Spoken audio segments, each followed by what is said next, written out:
Okay, I'm back with Russ here. We're, where are we at? In Mesa, Arizona, or Gilbert, Arizona? This is good. Gilbert, Arizona. Okay. He's 50 years old, and we're going to ask him some relationship questions. What makes a good relationship? Compromise. Compromise. Yeah. You think that makes a good relationship? Okay, I like it. And honesty. And honesty. Okay. Would you say, if I asked you the question a different way, and I said, what makes a good friend? What does that answer look like for you? What makes a good friend?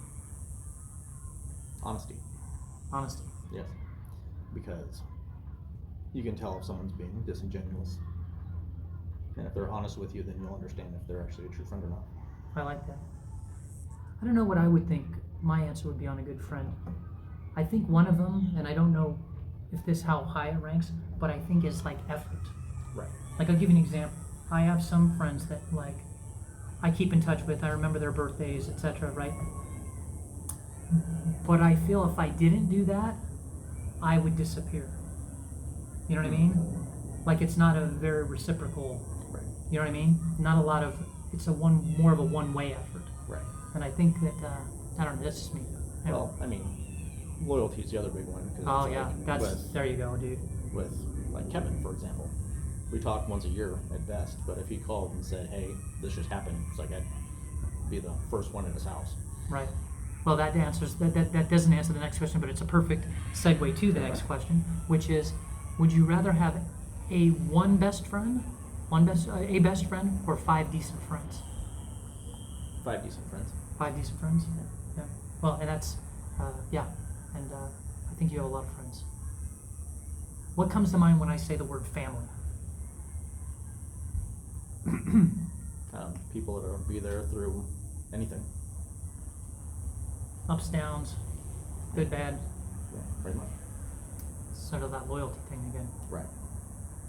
Yeah, like when my father passed away a year and a half ago, it's like friends that I hadn't talked to in a while reached out just to say hi, and it's like I haven't talked to you guys in forever. But they were there when Yeah. you were. That's cool. What advice would you give to loved ones, to people that you care for? What advice would you give them? At any moment, you can say skip or pass too. These are tough. These are weird ones. Yeah, that one I have to think about. Okay. What did a past relationship teach you? Or what has any relationship taught you, I guess? To be more understanding and to help control my temper. Got a temper, do you? Oh yeah. Yeah.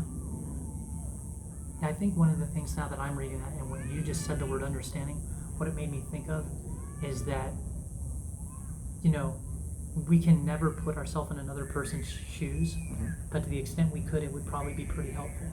Right. Like, you know, I don't know if the guy, whatever, tailgating me, trying to pass me all road ragey behind me, you know, maybe he's got a pregnant wife in the back or something, or, you know, maybe he hurt himself, or maybe he just went through something really tragic, you know what I mean? How do I really know? Right. And I think the more we can do that, okay, I'd like that. What is a deal breaker for you? What is not acceptable to Russ? In relationships or Yeah, just in general? in relationships. Oh, you can do it in general, but let's start with relationships and then in general. Big thing, lying, cheating. Don't like dishonesty. Yeah. Okay. And in general, or is that the same? It's pretty much the same actually. Okay.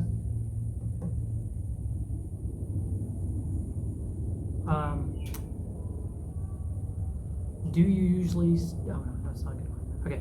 Who was your favorite teacher and why? My favorite teacher and why? Remember any of them? Oh, I remember a lot of them. Oh, okay. I went to college late in life. Very good. By the way, do you recommend that? Yes. Yeah. Because I used to work manual labor jobs, which is also contributing to my lower back problems. So after getting a college degree, I got a nice little office job. So Gotcha. that paid a lot more. Paid more and was easier on your body. Yes. Gotcha. So do you have a favorite teacher there? There were a couple, but it was my network security instructor who was probably my favorite. Granted, I did have a lot of classes with him, but he was ex-military, good sense of humor, but you could just tell that he was a genius. And Yeah. was dumbing everything down for the class. So, Wow. but I did appreciate that. But he was being ex-military. He was saying, if you want to play with the best network security tools, join the military. Ah, So they get to play with all the highest latest tech, and the greatest. latest, and- experimental. Exactly. I never thought about that. Yeah, I always like when, like almost like a person's out of place, because I've taken a couple community college courses here and there, and I'm like, this teacher is like so good. Like, how are they in this little podunk? Right. You know what I mean? Like, I'm like, I just felt like I had the little lottery, you know, that I get to like learn from this person. I've also seen the exact opposite, where the teacher was just going through the motions and wrote a book just to make the students have to buy it, and it was Oh just boy. trash. Oh, that's terrible. Yeah, I was gonna take a class at the community college down the road here. I had signed up because I still had an English class that I had not taken English, the second year English or whatever. And English 102. yeah, and the gal comes in and the thickest Russian accent you can have, speaking to us in entirely broken English the entire time, trying to go over the syllabus. Right. Nobody can follow her. Yeah. I certainly can't follow her. And then the clincher was towards the end, she goes, if anybody has any questions, send me an email. But if the email is not in the perfect structure that we need it to be, I will not even respond. And I'm thinking like, okay, I don't understand a word you're saying. I mean, I understood that, but I'm not following you on the syllabus. And I'm like, aren't I in the English class to like get better at English? And then like, my English is way better than yours already. it was just psycho. I'm like, dropped. Yeah. Well, I was going in for nursing many years ago. Oh wow. Did not stick with that, but the I think teacher, you'd have been good though. The teacher was a retired nurse, Yeah. and she was older, and she would sat down first day of class and says, I don't do makeup work, I don't do extra credit. If you missed something, you need to meet with another student who hopefully didn't miss that same thing. I was like, okay.